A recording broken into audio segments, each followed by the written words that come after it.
Saudara-saudaraku sebangsa dan setanah air, seluruh rakyat Indonesia, serta saudara-saudaraku di seluruh belahan dunia, berbahagialah. Kami Lembaga Kedaulatan Rakyat Indonesia atas nama seluruh rakyat Indonesia menyampaikan penjabaran ajaran Jowo Sanyoto tentang Sampurnaning Dumadi. Dalam ajaran Jowo Sanyoto yang mengajarkan tentang kematian, kehidupan, karena kematian cokro manggilingan mengarah kepada kesampurnaning dumadi, sehingga setelah pulang kepada Tuhannya, jiwa akan dihidupkan kembali melalui ketiga jalur manuksmo, manjalmo, dan manitis. Dan ukuran tertinggi adalah ukuran kasampurnaning dumadi. Dan jika manusia berpulang kepada Tuhan dan akhirnya akan terlahir jadi manusia kembali dengan cara manitis, maka istilah surga menjadi kenyataan, istilahnya kembali ke asal usulnya. Dan jika manusia berpulang kepada Tuhan kemudian dimunculkan kembali dalam bentuk yang lain, itulah disebut neraka. Istilahnya tidak bisa kembali ke asal usulnya. Maka surganya pun akan berbeda karena manusia berbeda dengan tumbuhan, hewan, dan kutu-kutu walang antogo. Untuk itulah manusia disebutnya makhluk yang paling sempurna. Surga yang disebutkan Jowo Sanyoto bagi manusia tidak tertuju pada seks bebas dan juga tidak menunggu dikumpulkannya semua untuk diadili karena menganut hukum alam yang tidak perlu menunda peradilan, yang disebut karma pala, yang secara sederhana bisa diartikan hukuman atas dasar perbuatan yang dilakukan oleh manusia itu sendiri.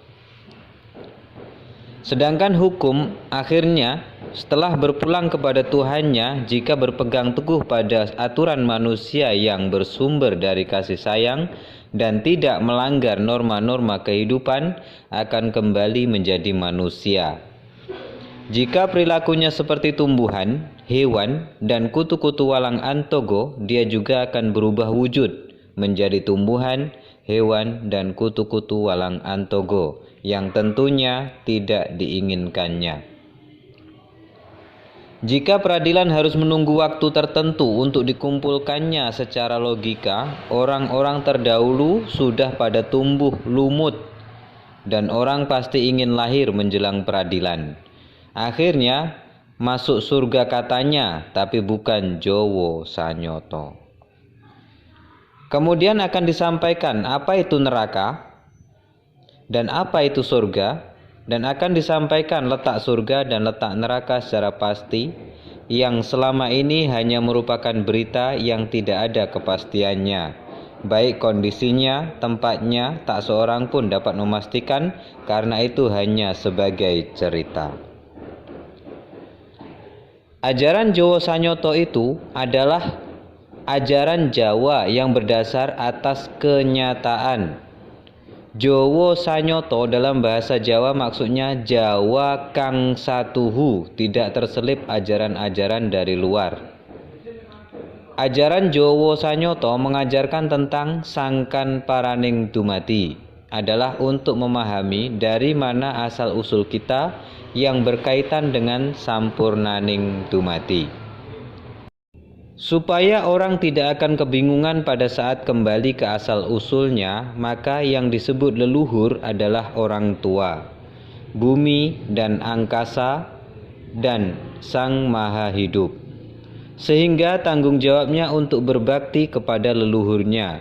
Semua yang hidup juga ada leluhurnya. Namun, sebagai manusia kita bicarakan tentang leluhur manusia, walaupun kita juga membuka leluhur yang lain yang disebut sebagai indukan. Ajaran budi pekerti untuk manusia tentunya berbeda dengan tumbuhan, binatang, dan kutu-kutu walang antogo. Walaupun Manusia pun di situ berbeda-beda menurut tempat dan budayanya, tentunya semua harus dihormati. Ajaran yang menyatakan satu langkah, satu bahasa itu tepatnya untuk negara karena manusia berbeda-beda keinginan. Ajaran budi pekerti luhur tidak menerapkan rincian hukum. Dalam ajaran Jowo Sanyoto hanya difilosofikan menjadi karma pala. Karma itu hukum. Pala itu jenis polowijo, yang dimaksud adalah hukumnya orang menanam. Menanam pisang akan menghasilkan pisang. Menanam jagung akan menghasilkan jagung. Baik buruknya hasil dari perawatannya. Menanam kebaikan akan menuai kebaikan. Itu pun juga perawatannya menjadi penentu hasilnya. Apalagi menjelek-jelekkan orang lain atau kelompok lain dengan kata-kata yang kotor, seperti orang yang tidak berpengetahuan dan lain-lain. Semua karya manusia berdasarkan budi pekerti luhur itu yang dipersembahkan pada leluhurnya. Contoh, orang melanggar norma dari adat budaya, maka orang tua pun menanggung malu atas perbuatan anaknya.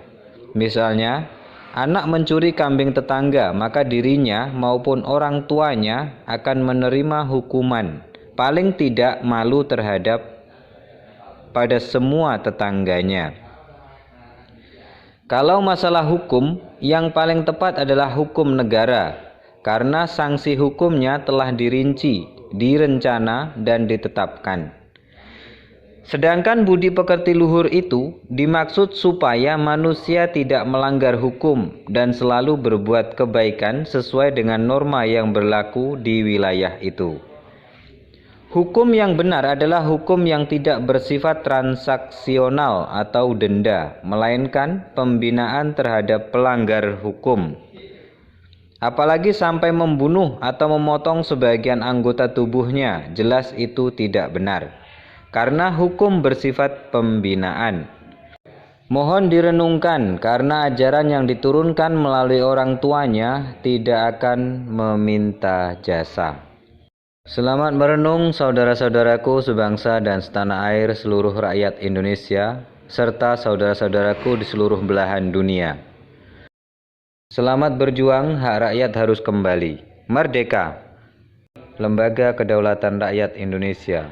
Pergerakan rakyat menuju alam kemerdekaan.